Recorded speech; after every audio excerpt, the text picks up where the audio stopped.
Something interesting is going on. When the pandemic hit, all of a sudden we were told, hey, everyone has to leave the office, go home. And we thought, oh, okay, now what? Well, soon, in a matter of what, a week or 2 weeks, everyone realized, hey, you can work from home. So we had this giant cultural shift of everyone working in an office or on site, and then the majority of the professional workforce now doing their daily job remotely. But something interesting is happening and times have changed. Now that the pandemic, maybe the end is in sight, question mark. And now corporate America is thinking, wouldn't it be great if everybody came back to the office? Employees like you and me are like, hey, I kind of like this work from home thing. So there's this interesting tug happening right now where corporate America might be lighting up more employee opportunities to work remotely. And employees are thinking, boy, this remote work thing is pretty darn cool. So times changed and they changed quickly. Years of change in the workforce happened in just a few weeks. And now you might be sitting there thinking, I'd like to find a remote position. How do I go about doing it?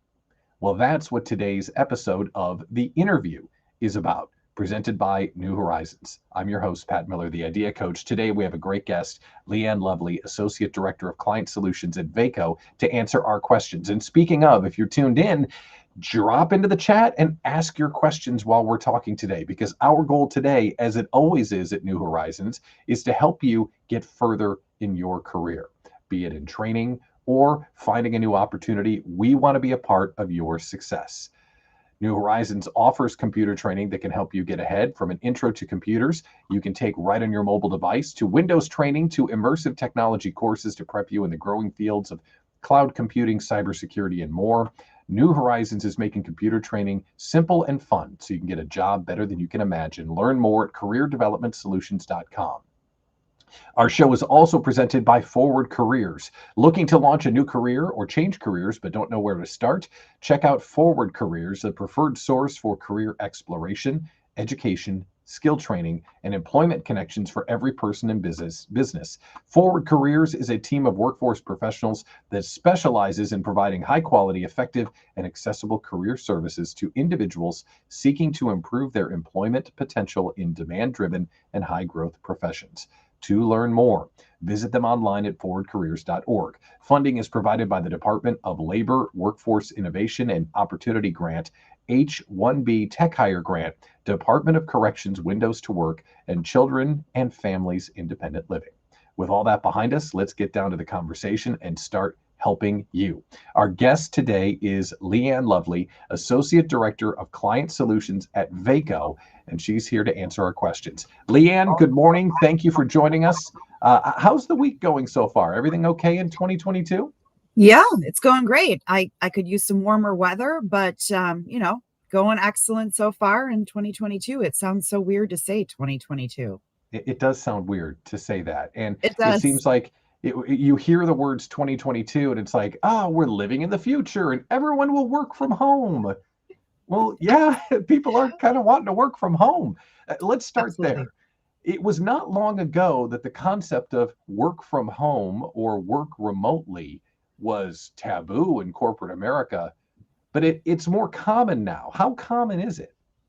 Yeah, it was not long ago when it was taboo. The only people who were working out of the office were, people who were required to be out of the office, salespeople or, traveling tech who had to go into, other places. But, right now we are looking at, around 42% of the US labor force are actually working, from home, working remotely.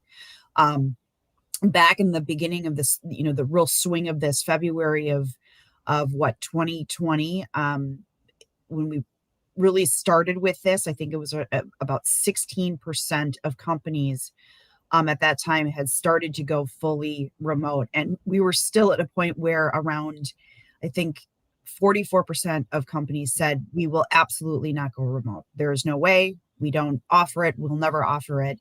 but things have drastically started to change. More and more companies are starting to offer remote positions, and it continues to happen. I think the last time they polled employees, I think it was 99% of employees who are currently working remote today said that they will not take a position going back in the office. And right, What? Wait, hold on. Rewind the tape. Did you say 99% of those not, working remotely? yeah, Finish that. Finish that again, because that's nine striking. 99% of employees who are working remote today state that they want to continue to work remote. And Whoa. yeah, Now that's big. I mean, that's like everyone. 99% is statistically everyone. Yet when you think in your head of corporate America, I think of bosses that can't wait to get everybody back in the office, and resoundingly people are saying, "Nah, I'm good." Is this has to right. be just mind-blowing in an industry like yours? Speaking, being somebody who's been in sales and had the privilege of being able to have that much freedom, once you experience it, it's hard to take it away. It's like Mhm. giving a dog a bone and then saying, I'm going to take that away from you. You've now experienced a balance in life, work-life balance that you've not experienced. Statistically speaking, they've said that people who are working remote are 22% happier working remote than they were before. So why would people go, yeah, I'm just going to start commuting, spend an average of 40 minutes a day in my car again, struggle to get some of the things that I'm able to do at home Mhm. during the workday that take me 5 minutes to throw in a load of laundry. I'm just going to give all that back and go back into work in the office when it has been proven that they are as productive, and in some cases more productive, working from home. And that was going to be my question, because you think, oh, people are working from home, we're not getting as much done. But you're saying we're finding that we're as good or better of an employee working at the house. So there are some studies that show that we are just as productive, other studies showing that we are more productive. I think it was employees who are working from home work 43% of the time, work more than 40 hours a week, because they're sitting down at their home office, they're wherever their workspace is.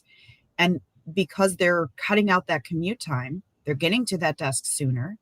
They're able to do other things throughout the workday that only take them a little while. They're able to eat lunch from their desk. They're able to, make lunch at home. All of a sudden, they're finding those extra minutes that they otherwise weren't. Mhm. They're no longer spending 25 minutes in the lunchroom talking with one of their employees about how their weekend was, or one of the other coworkers how their weekend you know all of the sudden we're finding all these minutes where it's like, oh wow, Yeah, I'm getting more done.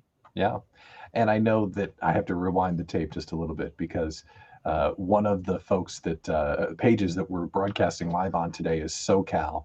And when we're talking about 45 minutes of a commute, that's like not even the start of it. Think of all the time that folks that work in those high congested areas are finding by not having to go into the office. And I'm sure that's a game changer for them and many. It's been a game changer for me, and traffic, it really isn't that bad in Milwaukee, Wisconsin. So now what's going on with the workforce? So candidates are seeking these remote positions if they're between jobs. I mean, is that what you're finding, that candidates are saying, yeah, I'd love to do that job, but I'd really prefer it to be remote? It, yes, I mean, a lot of people are out there. I'll do that job, but remote is the only option at Mhm. this point. People are willing to take pay cuts. People are willing to Wow. take there are studies saying that they're willing to take 10% of a pay cut in order to continue to work remote. And that's significant. That's that's a real thing, but you're right, the work-life balance is there. Okay, so remote work is a thing. We all realize that now. People enjoy working from home. Duh, of course we do. It's fantastic. So let's talk about um, finding a remote position, because that's really what today's interview is about. So when we're starting to look around to find a remote position, where do we look? Or is it just something that is existing amongst all the other job posts as well? Yeah. So, nowadays, wherever you go to search for an opportunity, it was built in before where positions are located, where positions are there's now automatically built in into that whether or not it is a remote opportunity. As an employer or as an employee who is searching for work, what you need to pay attention to is whether or not that position is listed as remote nationally, or if that's remote and you have to be in a specific geographical area. The positions now are pretty much listed as being a remote opportunity. What you need to pay attention to is the verbiage in the way that they're listed. Are they 100% remote? Are they a hybrid remote position? And then you need to, when you apply to that, make sure that you're clear on how you are applying, whether that be in the statement, your objective statement, and let that employer be very clear, or be very clear to that employer on if you are looking for a 100% remote opportunity, or if you're looking for the hybrid opportunity. But again, LinkedIn, Indeed, all, Career Builder, all of those different platforms now are pretty much on board with listing whether or not the positions are on site or remote opportunities. Obviously, depending on the opportunity or depending on the position of the job is going to depend on whether or not it's even an option. You can't, be a server and work from home. um, but when you get into those professional opportunities, those professional positions, you need to check the job listing. If it's not listed, you need to then, when you apply to that position, make sure that you have clear intentions on what you're looking for, so that you're not wasting your time or wasting that of the employer. Yeah. A question that you may or may not know the answer to, but it's something that strikes me as we talk about it. If you're full-time exempt someplace, you may see in a job description sometimes duties as assigned. I've seen that in job posts before. I've had positions where duties have been assigned. Mhm. Are there protections for remote workers if someone just decides, you know what, you got to start coming into the office now? Has that been figured out yet? And if so, is there any way we can protect ourselves when we take a position that, no, I'm never coming in? And that comes down to when you meet with an interview with a company, you need to be set those expectations up very crystal clear in the beginning. If you are 100% not open to remote or to on-site work, you need to make sure that that is not a possible duty to be assigned. You need to let them know that it's the same with travel. If all of the sudden your job turns into you need to travel 10% of the time, you need to let your company know that this is not a duty that can be assigned. I don't believe that falls under duties to be assigned without Right. saying, okay, we're going to give you more money. Now I don't know that remote, coming into the office, that is, all of this is so new that these things haven't necessarily been addressed. Now, what is starting to happen is, and I'm sure every lawyer out there, every HR professional out there, all of those, places who write employee handbooks are going crazy, going, okay, let's just call, every company that we know so that we can let them know they need to update their employee handbook. Because if you are allowing employees for the long term or the long haul to now start working remote, you need to be updating your employee handbook. There has to be rules of engagement. You have to have the basics written. Are you allowing the employee to work remote? Does the employee have to provide their own office equipment? Are you going to provide that office equipment? Mm-hmm. If you tell them that they have to all of a sudden, like you just said, come into work one day, Are you setting those expectations up front? Those are all things that need to be outlined and addressed prior to an employee starting. And it shouldn't be the employee's responsibility to say and ask all of those questions. That should be something that's written in a policy somewhere. But right now, we're so new that as an employee searching for work, you need to make sure that you are asking those questions. Am I We're going to be talking, required? I'm sorry, go Sorry. ahead. I didn't mean to cut you off. And the question simply is, am I going to be required to come in for monthly meetings, weekly meetings? Can I do those virtually? So, I mean, you got to remember, you're a member of a company, and that company may still need to see you in person. So you have to be prepared for that. We're talking about remote work this morning with Leanne Lovely, the Associate Director of Client Solutions at Vaco. If you're looking for a position that has a remote setup, this conversation is for you. Our chat is open, and if you have a question for Leanne or a point that you'd like to make, drop it in the chat. We'll work it into the conversation because we want you to be included in what we're talking about this morning. Because ultimately, this show exists to help job seekers find better positions. And if it's a remote position, this conversation is for you. Let's talk about that job seeker. So maybe you find a job that is going to be remote. You won't have to go in for the monthly look in their eyes meeting that some people still demand. This is a position that would work for you. And let's say you get that job. How do we become a great remote employee? Any tips or tricks or things that you think employers are looking for when they hire someone for a remote position? It starts with the basics of when you do that interview, when you meet with your manager, you need to understand their expectations. Um, there are some employers who they don't care if you work 8 to 5 and take a half an hour or hour lunch. They just want you to get your 8 hours in sometime between 6 in the morning and 10 o'clock at night. You need to set up those expectations of how do you want me to accomplish my job each day? Is it based on a workload of this needs to be done, or is it based on you want me working from 8 to 5 and I need to do XYZ? So it really starts with each individual manager. If I was talking about a specific job, I might be able to be more specific, but it really comes down to that open, honest conversation of how do you want me to structure my job? What do you need from me? And what does that need to look like?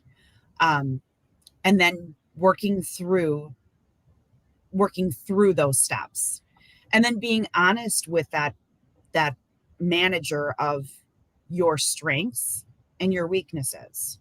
Example, I'm really, really great at being, I'm very ambitious. I'm very driven. Sometimes I need somebody to go, Liam, that's not very important.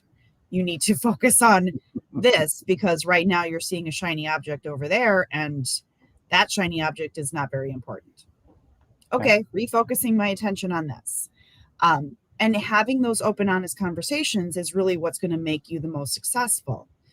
Some people, when they think remote, they think, oh, great, I'm going to be able to go run an errand here, run an errand there, get all my work done. Some managers may say, wait a second, I saw that you were idle for 2 hours. Your teams was idle for 2 hours. Where were you? And if those expectations aren't set up, it's going to cause a problem. So the first thing is knowing the basics, understanding the basics of what the expectations are. Next is getting into your routine, especially if you're new to remote work, you need to get into a routine, whether that be waking up at the same time, getting your cup of coffee, starting out it's the same thing as being in an office, just with a lot less distractions. And sometimes those distractions may keep you focused in at your desk, but you have to show up. You have to show up emotionally. You have to show up mentally every day. So yeah, it starts with the understanding of what the expectations are. No different than being in an office, no different than being around people. you just have a different set of expectations from that manager. Does It's that make probably not. sense? Yeah, it absolutely does. It's probably not much different than having a home gym. I can work out anytime I want, but I still have to work. And I love Right. your comment about how you need to understand what the remote position looks like as far as when you're expected to be active, when you're expected to get everything done by, and understanding that onboarding process. I would imagine that's happening right up front. Welcome to the team. Here's how we work remotely, because you won't have, you called them distractions, and you're right, but you won't have that office culture that you would have if you went into an office. Because if we went into an office, we would know in the first week or two how people work, what Hmm. is expected and what is frowned upon. Remotely, that they have to be more purposeful to tell us that stuff, don't they? Right. Absolutely. Absolute perfect. You have to set the bound, or you have to set the basics. Perfect example. Here, probably a bad example, but I'm going to do it anyways. You know, in the morning, it's chaos at my house. I tell my daughter, hurry up, get your shoes on, get your shoes on. She'll show up at the door with her shoes on, but if I forgot to tell her to put her shirt and her pants on, she'll be standing there naked with her shoes on.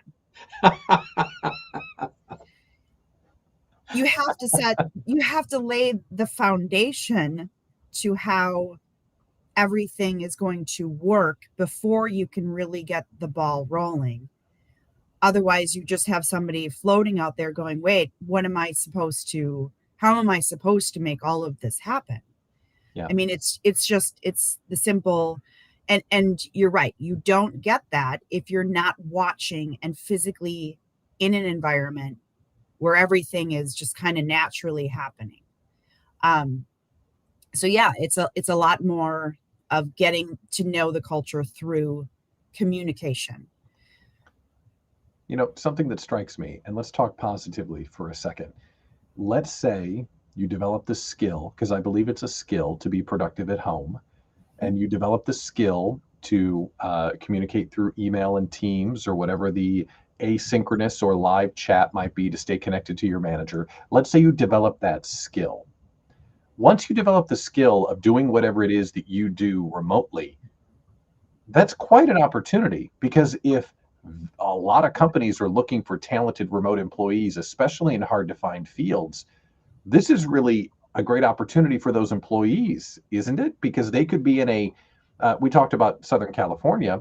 Someone from Missouri could work in SoCal, but stay in Missouri. They are now free to find their position wherever they want. That kind of puts some power back into the hands of talented employees, doesn't it? Absolutely. My sister-in-law has been remote for the last 15 years. Her company is uh in California. I can't remember. She Mhm. doesn't live anywhere near that. Um she just happened to land an amazing company. She can live anywhere in the country. She works she works remote. She has for many, many, many years. She proved herself very early on in the company, and they don't care where she works. She manages her entire she's the only remote, or she was the only remote employee at the company. She proved herself, they loved her, and they said, "Well, we don't care. If you can't work at the company, we want you. You're doing an amazing job." That's what happens when, you do a great job, you prove that you're productive at something, and then you have the ability to, I mean, it opens up the door for so many people to have opportunities that they may not have had, or that they would have to have moved their family across the country to have. I mean, some people have moved their entire families to, multiple times because the only way that they could stay in their field was to move their families. Now you have the ability to work remote if the opportunity is there, and um, continue to grow your expertise and your business or It's a great position. opportunity. Yeah, it's a great opportunity for talent to find Yes, great opportunities moving forward. And it sounds as though the employers are coming around to the idea that, hey, people are pretty loud and clear that we have to figure this out. It's our problem, not correct. theirs. So And let's, oh, go ahead. And employers are saving on average $11,000 per employee per month. This is not just an employee saving. This is not just a benefit to the employee side. Employers have the ability to save mass amount of money because they don't have to house all of these employees. Mhm. Space on all of the cubes, on all of the equipment. And, yes, they're buying laptops, chairs, desks, all of that, square footage, all of that stuff. So they're saying that employers are saving on average $11,000 per employee. Employees are saving on average up to $4,000 a month because of gas, because of all of the things that go along with having to commute and everything else. I mean, there's a lot of benefits that go along with the possibility of continuing to stay remote. And remote workers are not going away, at least for many years. So let's give you the final word here. If someone's watching this show right now, they're looking for a remote position, just give us a 30-second recap of what they need to know to find a great remote gig and grow their career. Any final thoughts? If you are truly looking for a remote position, what my recommendation, make sure that you are very clear and concise on your resume. In your objective statement, you need to explain that you are looking for a remote or hybrid position, so that there are no secrets. Be very clear and concise when you have an interview. Let the employer know and understand what you are looking for. You may miss out on an opportunity if you are not willing to budge on that. But if you do, it's not the right opportunity for you if that's truly what you want. Continue to, look for opportunities on LinkedIn, on, Indeed, career, all the different job boards out there. There are positions out there, and more employers are coming around to those, opportunity, or opening up those opportunities to remote. It's a great opportunity. It's a great time to be an employee. It's an interesting time to be an employer. And with people like you out there guiding us, I think we're in good hands. Leanne Lovely, Associate Director of Client Solutions at Baco. Thanks a lot for coming on today. Thank you for having me. All right. So if you're looking for a great position, kind of the world is your oyster as long as you're trained and ready to go. If you want to improve your chances of landing a great job, make sure to check out careerdevelopmentsolutions.com and chat with our training staff. They're standing by right now, and they're there to match you with the training you need to find a terrific opportunity that might be remote, if that sounds good to you. careerdevelopmentsolutions.com. Also, thank you to our sponsor today, Forward Careers. I'm Pat Miller, the Idea Coach. If you enjoyed this show, let us know. It's a monthly conversation designed for you, the job seeker, or the person that's just trying to get a little bit ahead in their career, and maybe New Horizons can help you out. We'll talk to you next month here